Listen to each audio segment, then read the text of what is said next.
सर्वे बोला था उन्होंने कि जातीय जनगणना जारी करेंगे। पासवान साहब वो कह रहे हैं जब जातीय सर्वे की बात हुई थी उसमें सब पार्टियों ने हामी भरी, उसमें बीजेपी भी थी।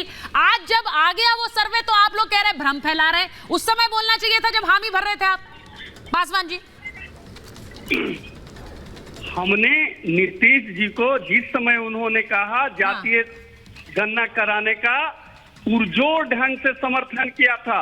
हम लोग का समर्थन करने का मकसद था कि आर्थिक सामाजिक सर्वे जो इन्होंने कराने का निर्णय लिया है उसका रिपोर्ट आना चाहिए। लेकिन आज जो इन्होंने जारी किया है सिर्फ खाली इन्होंने संख्या और प्रतिशत जारी करने का काम किया है।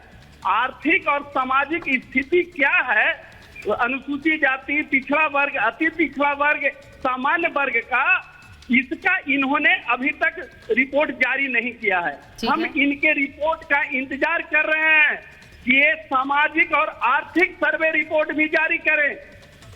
और जब इनका वो रिपोर्ट आएगा, ये आज जो रिपोर्ट आया है इसका हम लोग अध्ययन कर रहे हैं और इस रिपोर्ट को आधा अधूरा रिपोर्ट इन्होंने पेश करने का काम किया है बिहार के और देश के जनता के सामने।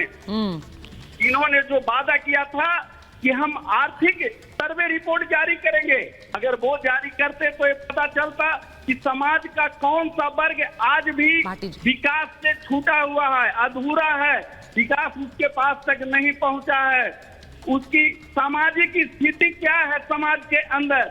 लेकिन इन्होंने तो बिहार के जनता को दिग्भ्रमित करने का काम किया, ये आधा अधूरा रिपोर्ट ला करके।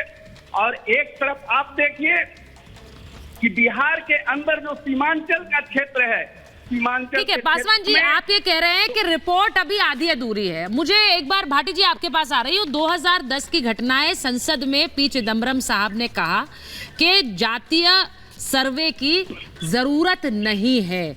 उसका विरोध कर रही थी समाजवादी पार्टी भी और लालू यादव जी की पार्टी भी। मैं आपसे इसलिए पूछ रही हूं क्योंकि उन्होंने उस समय कहा कि आप लोग बैठ जाइए, नेताजी बैठ जाइए, उन्होंने कहा लालू जी बैठ जाइए, मैं बताता हूं क्यों जरूरत इसकी नहीं है। उस समय भी कांग्रेस पार्टी ये कहती रही कि इसकी जरूरत नहीं है। अब मैं आपसे पूछ रही हूं, आज इसकी जरूरत है तो ये सर्वे आपको लग रहा है वो जरूरत पूरी कर रहा है? नहीं, देखिए, जो आपने शुरू में रिपोर्ट दिखाई और आपने जो वो किया, जो आपकी डिबेट की शुरुआत की, तो ये कहा गया कि जातियों को ख़त्म नहीं होने देना चाहते, जातिवाद ख़त्म हो जाए तो अच्छी बात है। और मैं भी सहमत हूँ इस बात से। देश में जातिवाद और सांप्रदायिकता जितनी जल्दी ख़त्म हो जाए उतनी अच्छी बात है। लेकिन ईमानदारी के साथ आप ये दिल पे हाथ रख के ये बताइए कि इसे ख़त्म करने की जिम्मेदारी किसकी है। सबसे पहली जिम्मेदारी उनके जिन्होंने जातियां बनाई, जो जाति के शीर्ष पर बैठे हुए हैं, जो जातिवादी व्यवस्था का फायदा उठाते हैं, वर्ण व्यवस्था का फायदा उठाते हैं और 5000 साल से उठाते आ रहे हैं। मोहन भागवत जी ने भी कह दिया ये तो कि जातियों का फायदा, जातियों का शोषण हुआ है 5000 साल तक।